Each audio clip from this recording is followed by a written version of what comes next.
recording? Yeah, okay. Yeah. Hello, my name is Gary Condon, and I'm the WorldSkills Champions Trust representative for MENA. I was a past competitor in WorldSkills London 2011, and I'm joined here with Kathlyn Leahy, who was a competitor in Abu Dhabi in 2017. How are you, Kathlyn?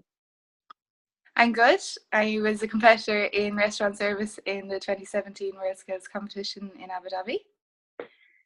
Very nice. And I studying restaurant management. No, I'm not studying restaurant management. I'm studying hospitality management in WIT. Okay, is that ongoing now? Yes. Yep, I'm going into my fourth year now next year. So. Oh, nice. So WorldSkills was kind of on the side of that, was it?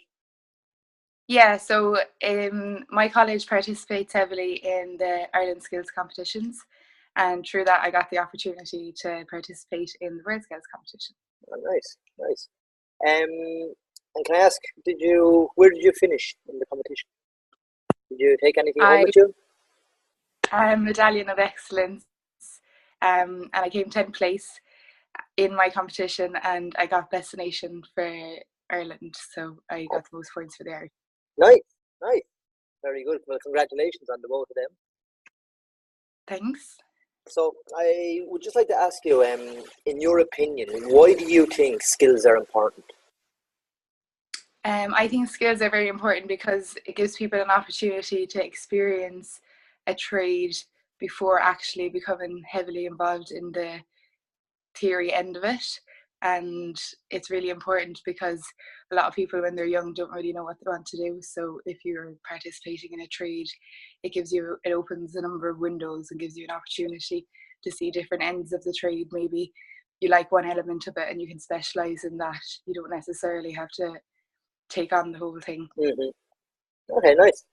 And how did you become involved in restaurant service or hospitality management? Is what you're doing in college? Well, when I was 16, I had to go on work placement from school, and I didn't really know what I wanted to do. I was a bit wild at the time, so my dad recommended that I go work for his friend who had a bar in Kilkenny, and I worked there for 2 years, and then by the time I made it to sixth year and I had to decide what I wanted to do in college, I kind of just said, well, I like what I'm doing now. If I was really good at it, then I'd like it a lot more as I'd have better opportunities for it. So I went on and I did a course in it. Nice. So inevitably, you could say it was your father had a massive impact in the career you're in today.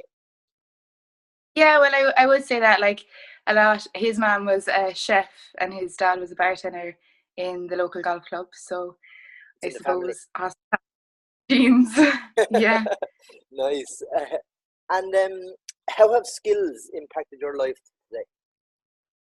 Well, I recently applied for a job, and usually my cover letter would be a bit skimpy and wouldn't have much information about me in it. I'd kind of let it wait till they get to my CV to have more information.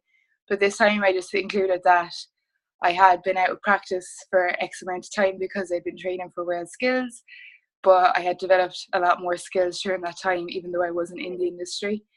And the woman that interviewed me actually told me the only reason that she called me in for the interview was because of my cover letter. It had nothing to do with my CV. So she was really impressed with the fact that I'd participated in a skills competition. So the skills you've learned in your training for the WorldSkills competition were actually different to what you do in a normal everyday job. Is that correct? Well, yeah, it would make in Ireland the standard in the food and beverage industry isn't as high as other countries, and we wouldn't really have a culture for some of the elements of fine dining because it takes a lot of time and money, and it's kind of been lost. But there is still some places that practice it, like Ashford Castle. I was recently in London, and they're still doing crêpe Suzette in the Savoy Grill there, so they're still practice skills, and I suppose it gives you an advantage over someone else when you apply to a high standard place like them, because they appreciate that you know how to do these things and they don't have to train you in them. Yeah. Okay. And just asking, before you went to Abu Dhabi, what was the best piece of advice that was given to you? I suppose in restaurant service, the main element is to be yourself. I think that was the best advice that I got in terms of interacting with people and showing interest to the judges. It was really important. My mentor told me that, if you just go in, be yourself, and don't forget to smile, they're the main things. Yeah, because even like if I went to sit down in a restaurant, you want the personality of a person serving you. Yeah, So exactly. That's the main thing. Like, people don't want just to go in and be served anymore. They want an experience, and I yeah, suppose yeah, you can't you can create some amount of atmosphere because of the music and mhm, the temperature of the room and the type of food they're served, but inevitably it's how a person makes them feel is what they'll remember. So that's mhm. that's a huge part. Okay, thank you. And so you've been back from Abu Dhabi now. It's been 4, maybe 5 months. Um, has much changed in your life, or has the competition impacted your life since you competed? um, I would definitely say so. Obviously, as I said, I've learned skills that they're not really training in the hospitality industry here in Ireland that often anymore.